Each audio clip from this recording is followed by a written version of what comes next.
Hello and अस्सलाम वालेकुम दोस्तों। National aluminium company limited last Friday को जब ये मार्केट क्लोज हुआ था तो इसका जो शेयर प्राइस था 213 रुपये 59 पैसा था। हालांकि इस कंपनी ने इसी साल नया 52 वीक्स हाई बनाया था जो था 263 रुपये, और वहाँ से कंपनी ऑलमोस्ट 23% करेक्ट हो चुका है। हालांकि लास्ट 1 ईयर में कंपनी ने 62% का रिटर्न दिया है, लेकिन उन सब के बावजूद कंपनी में भारी गिरावट आई है।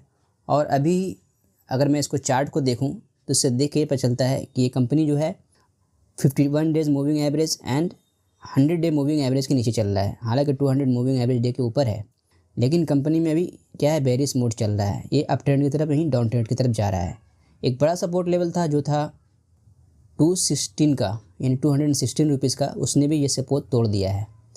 तो बेसिकली ये कंपनी का जो है शेयर इतना गिरा क्यों है, और क्या वो इसके लिए बड़ा ख़तरा पैदा कर सकता है, और कहाँ तक गिरेगा? क्या वो जो फैक्टर्स हैं वो फैक्टर इतने मजबूत हैं जो कंपनी के शेयर प्राइस को और नीचे गिरा सकता है इससे फर्दर? यानी कि जो ये सब एक और जो दिख रहा है यहाँ पे 200 का एक लेवल दिख रहा है, क्या वहाँ तक ये जा सकता है या 195 तक का?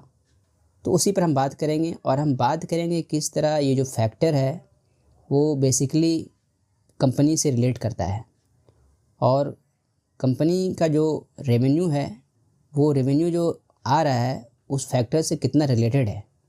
तो पहली बार जब ये न्यूज़ आया था कि एल्युमिनियम का जो प्राइस है वो $820 पर टन से गिरकर $700 पर टन पे आ गया है, यानी कि $100 का डिफिसिट हुआ है। हालांकि इससे पहले जो एल्युमिनियम का जो शेयर प्राइस था वो $600 था, और वहाँ से ये $820 जा चुका था, जिसकी वजह से शेयर में भारी अप ट्रेंड देखने को मिला। लेकिन उन सब के बावजूद ये जो एल्युमिनियम है जो है वो एल्युमिनियम का जो प्राइस जो गिरा है वो किस तरह इस कंपनी से रिलेट करता है, उसको यहाँ पर हम जानेंगे और समझेंगे।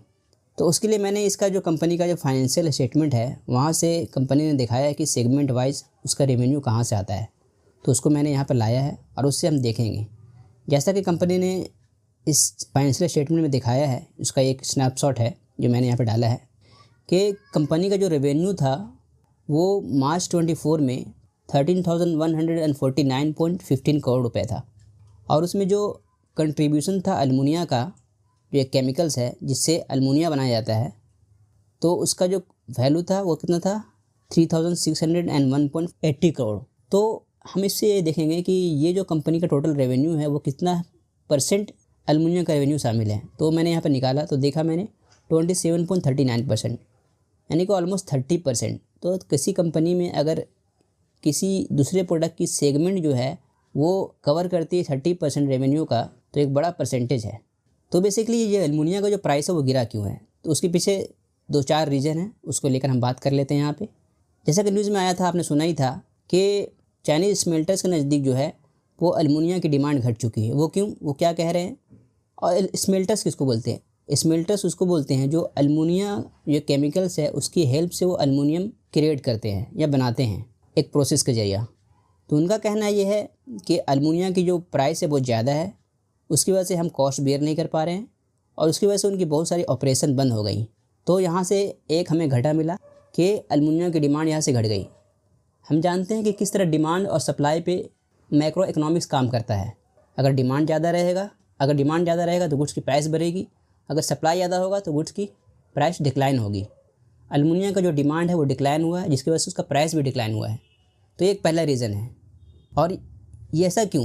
क्योंकि चाइना जो है एक बड़ा प्लेयर है एल्युमिनियम को पूरे ग्लोबली एक्सपोर्ट करने का, इसलिए हमारा जो है ये जो कंपनी है नेशनल एल्युमिनियम कंपनी लिमिटेड, उसका जो प्राइस गिरा है।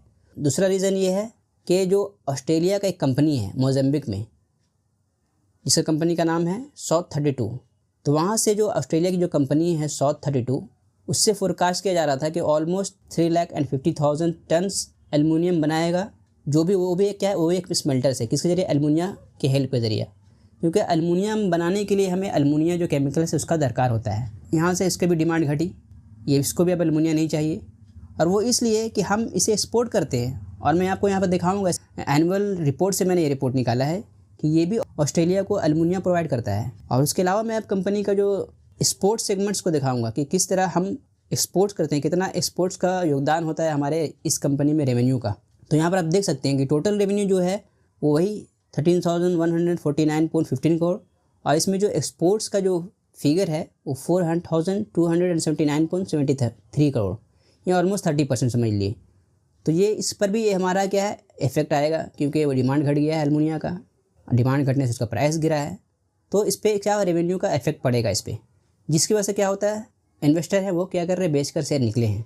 तो ये एक फैक्टर हुआ। दूसरा फैक्टर अभी जो हुआ था कि फेड रिज़र्व ने ये ऐलान किया था कि रेट तो कट किया है, लेकिन आने वाले जो फाइनेंशियल 25 में है वो 2 या 3 से ज़्यादा करने का जो उम्मीद था रेट कट करने का, वो सिर्फ बोल रहे हैं कि सिर्फ एक ही बार रेट कट करेगा, यानी कि इंटरेस्ट रेट कम कट करेगा, जिसकी वजह से क्या होता है उसकी वजह से भी हमारा शेयर प्राइस ऑलमोस्ट सभी का गिरा है। क्योंकि उसकी वजह से क्या होता है कि जो फॉरेन इन्वेस्टर हैं वो निकल जाते हैं और निकल कर वो जाके बॉन्ड में इन्वेस्ट करते हैं। इसके लेकर मैंने एक वीडियो बनाया है, प्लीज़ उस वीडियो का जाकर देखें कि किस तरह ये मार्केट को अफेक्ट किया और किस तरह ये काम करता है।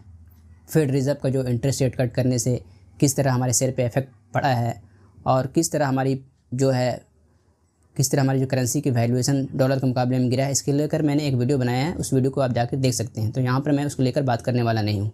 तो ये सब कारणों से ये जो है शेयर का प्राइस गिरा है, लेकिन उन सब के बावजूद हम यहाँ पर ये देखने की कोशिश करेंगे कि अभी जो कंपनी की जो शेयर प्राइस चल रही है वैल्यूएशन के हिसाब से क्या बहुत ज़्यादा महंगा है या एक सही लेवल पे आ चुका है इंटर करने का।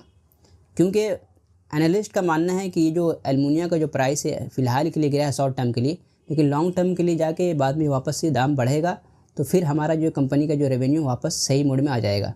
तो ये जब भी ऐसा मौका आता है कि जब किसी कंपनी का शेयर प्राइस गिरता है तो हमें एक मौका फराहम करता है कंपनी के अंदर इंटर करने का एक सही वैल्यूएशन पे। तो उसके लिए जब भी ऐसा मौका आएगा तो हम उसी कंपनी को उसके हिसाब से उसकी वैल्यूएशन देखेंगे कि जिस वक्त जब शेयर प्राइस जो गिर चुका है तो करंट जो प्राइस चल रहा है वो अपनी वैल्यूएशन के हिसाब से कितना महंगा है, अपने बुक वैल्यू के हिसाब से, अपने इंडस्ट्री पीयर्स के हिसाब से दूसरी कंपनी के मुकाबले में महंगा है या सस्ता है। तो उसके लिए कुछ मैट्रिक्स है, उस मैट्रिक्स को लेकर यहाँ पर हम नापेंगे। तो उसमें जो पहला मैट्रिक्स है वो है प्राइस टू अर्निंग रेशियो।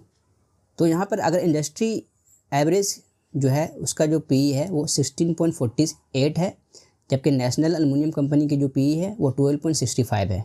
जबकि इसकी जो पेयर्स कंपनी हैं जो है Vedanta, Hindalco and MMP industry limited. MMP industry limited जो है वो छोटी कंपनी है, लेकिन बाकी जो 2 कंपनी वो बड़ी कंपनी है।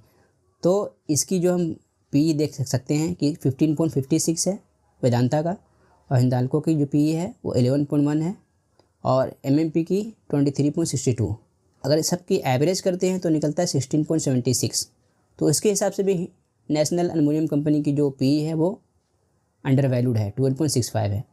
उसके अलावा हम क्या देखते हैं, इसको नापने के लिए हम इसकी बुक वैल्यू देखेंगे, प्राइस टू बुक वैल्यू।